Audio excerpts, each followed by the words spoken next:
It's quite simple, really. If you actually think, if you actually think that the end of the constitutional monarchy and the beginning of a republic occurs at the change of guard between Queen Elizabeth and King Charles, you are psychotic. You are psychotic.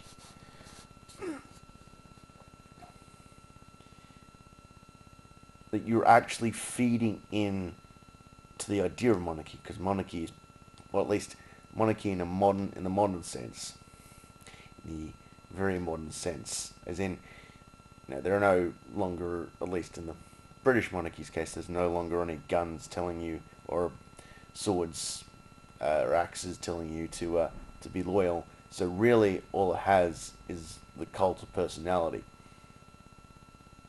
And if you relate whether or not you're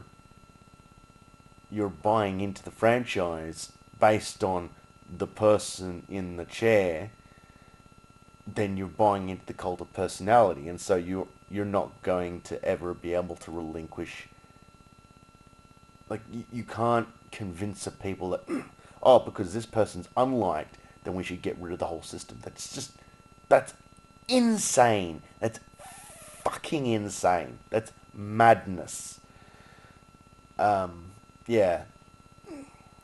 So I mean, I'm just some random guy sitting in bed rambling on about a very large topic, but I mean, it's obvious. It's obvious. A change from monarchy, a change from the a monarch as a head of state to democratically elected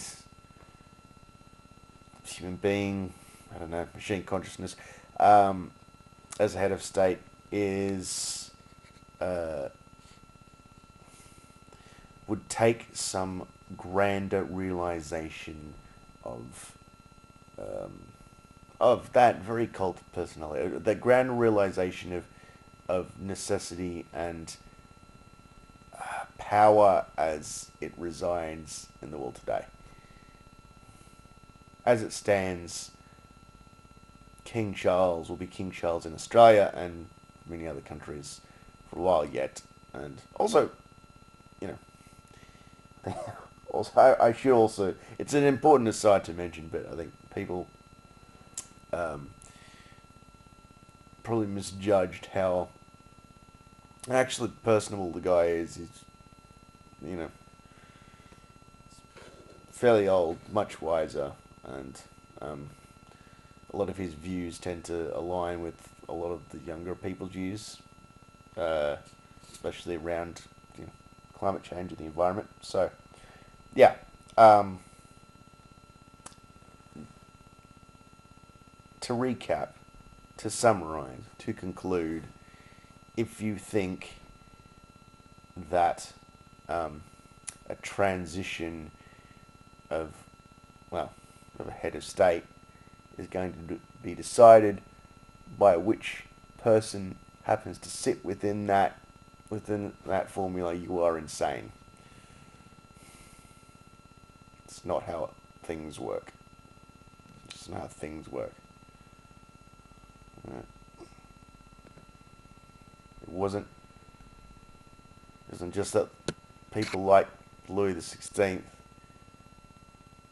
were unliked. There's much more fundamental reasons, and you know, the Enlightenment and people understanding the power they have in their own voice, and markets, and people, becoming wealthy and reaching the middle class. It's nothing to do with person. Yes, Louis XVI may have been a bit stupid, but that was very small straw on a very large camel. Anyway, it's my 2 cents.